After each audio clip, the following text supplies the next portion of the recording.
Break کے بعد خوش آمدید. اور اب جس اہم موضوع پہ ہم بات کرنے جا رہے ہیں آج کے دن کی مناسبت سے، ویسے تو کئی ایسے موضوع ہیں جس پہ ہم بات کرتے رہتے ہیں، لیکن اس موضوع کو اس دن کی مناسبت سے چننے کا مقصد یہ ہے کہ بہت سارے لوگوں کی زندگیاں جو ہیں ان کے اندر آسانی لائی جائے اور کچھ اس طرح کا ذکر کیا جائے، کچھ اس طرح کی معلومات اب تک پہنچائی جائے جس سے کم از کم جو توہمات ہیں بہت حد تک ان کو ہم کاؤنٹر کر سکیں اور ان سے ہم نکل سکیں.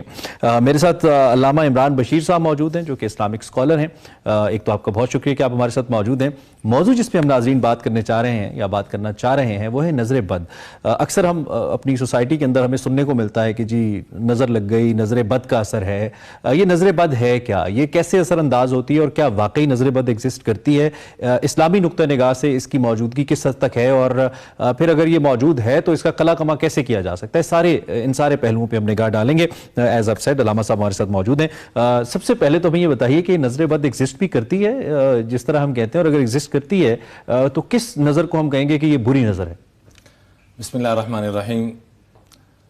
نظر بد کے بارے میں عمران بھائی صحیح روایت میں آتا ہے کہ العین حق، کہ نظر برحق ہے، اور اس حد تک برحق ہے کہ اللہ کے محبوب نبی کریم صلی اللہ علیہ وآلہ وسلم نے ارشاد فرمایا کہ یہ انسان کو اتنا تباہ کر دیتی ہے بعض دفعہ کہ قبر تک پہنچا دیتی ہے، اور اونٹ کو ہنڈیا تک پہنچا دیتی ہے. اور یہاں تک اللہ کے محبوب صلی اللہ علیہ وآلہ وسلم نے فرمایا اکثر من یموت بعد قضاء اللہ وقدرتہ من العین، میری امت کی سب سے زیادہ تباہی اور بربادی جو ہوگی تقدیر کے بعد سب سے زیادہ نظر بد کی وجہ سے ہوگی. اچھا. اور ایک روایت میں تو یہاں تک فرمایا کہ کاد الحسد ان یغلب القدر، کہ حسد نظر بد بعض دفعہ تقدیر پہ بھی غالب آ جاتا ہے. اتنی بری چیز ہے یہ. اس لیے قرآن نے کہا وَمِن شَرِّ حَاسِدٍ اِذَا حَسَد، کہ اللہ جب حسد کرنے والا حسد پہ آ گیا ہے تو میں بچ نہیں سکتا ہوں جب تک کہ تو نہ بچا لے. تو اس سے واضح یہ ہو جاتا ہے کہ جو حاسد ہے اس کی نظر بد ہی ہے، یہ کہیں ہم؟ جی جو حاسد ہے، جو اندر سے جل رہا ہے یا جل نہیں بھی رہا. عمران بھائی روٹین میں یہ چیز بن چکی ہے کہ آپ کے پاس کوئی اچھی چیز ہے، آپ کے پاس کوئی خوشی کی چیز آئی ہے، میں اس خوشی سے خوش ہو رہا ہوں یا نہیں خوش ہو رہا. دونوں صورتوں میں ماشاءاللہ عام طور پہ نہیں کہا جاتا. ایک صحابی کا واقعہ ملتا ہے کہ ایک صحابی غسل فرما رہے تھے تو ساتھی سے کہا مجھے کپڑے دینا. وہ کپڑے دینے کے لیے تشریف لائے جب، تو چونکہ سنت ہے کہ انسان سطر چھپا کے غسل کرے، تو ویسے کپڑا لگا ہوا تھا تو وہ غسل فرما رہے تھے. جب کپڑا پکڑانے کی کوشش کی تو ان کی کمر پہ جب نظر پڑی تو کہا کیا آپ کی کمر ہے؟ اب حالانکہ ان کی نیت میں نعوذ باللہ شک کرنا صحابی رسول کے بارے میں تو سوچا بھی نہیں جا سکتا. اسی وقت وہ نیچے لیٹ گئے، کپڑے پکڑ بھی نہیں سکے. جو ہی جب یہ کہا نا کہ کیا خوبصورت آپ کی باڈی ہے، اسی وقت نیچے گر گئے. اللہ کے محبوب حضرت محمد مصطفیٰ احمد مجتبیٰ صلی اللہ علیہ وسلم کو جب بتلایا گیا تو آپ نے فرمایا قتلت صاحبک، آپ نے اپنے ساتھی کو قتل کر دیا. اچھا. یعنی ہلاک کر دیا. پھر اللہ کے محبوب صلی اللہ علیہ وآلہ وسلم نے ان پر دم فرمایا، ان کے لیے دعا فرمائی تو وہ صحت یاب ہوئے. تو یہاں تک بھی معاملہ بعض دفعہ چلا جاتا ہے. معاشرے کے اندر گھر ہم بناتے ہیں یا گاڑی ہم خریدتے ہیں، آپ کے ذہن میں یہ سوال ہوگا بھی لیکن میں پوچھنا، گاڑی کے ساتھ چپل ٹانگ دیتے ہیں لوگ یا گھر کے اوپر بڑی سی کوئی آیت کریمہ لکھوا دیتے ہیں، ماشاءاللہ لکھوا دیتے ہیں. یہ کس حد تک درست ہے؟ کیونکہ الٹیمیٹلی یہ ہمیں بہت زیادہ حد تک فکر مند بھی کرتا ہے اپنی نئی چیزوں کو لے کر، اور کافی اوقات میں مجھ جیسے لوگوں کے ساتھ یہ بھی ہوتا ہے کہ آپ اپنی کوئی خوشی لوگوں تک پہنچانے سے بھی ڈرتے ہیں کہ اس کی نظر نہ لگ جائے کہیں. تو اس سے کیسے بچیں اور یہ ایگزسٹ کہاں تک کرتا ہے، اس کا فائدہ کہاں تک ہوتا ہے؟ رہا جوتا باندھنے والا معاملہ، اس کی تو کوئی حیثیت نہیں ہے. یہ غلط توہمات جو آپ نے شروع میں بات فرمائی یہ اسی ترتیب پہ ہے. یہ اغلاط العوام میں سے عوام ایسی غلط روش پہ دیکھ کے چل پڑے. رہا معاملہ ماشاءاللہ لکھنے کا تصور، اس کو تو ضرور ہمیں کرنا چاہیے تاکہ مثال کے طور پر آپ نے گھر بنایا، اپنے اوپر ماشاءاللہ لکھا ہوا ہے، تو میری جو ہی آپ کے گھر پہ نظر پڑے تو میں نہ چاہتے ہوئے بھی ماشاءاللہ کہہ دوں. تو ایک تو یہ آپ نے عرب میں دیکھا ہوگا کہ ان کا تکیہ کلام ہے، مزاج بن چکا ہے بچوں کا، بوڑھوں کا، خواتین کا، مردوں کا،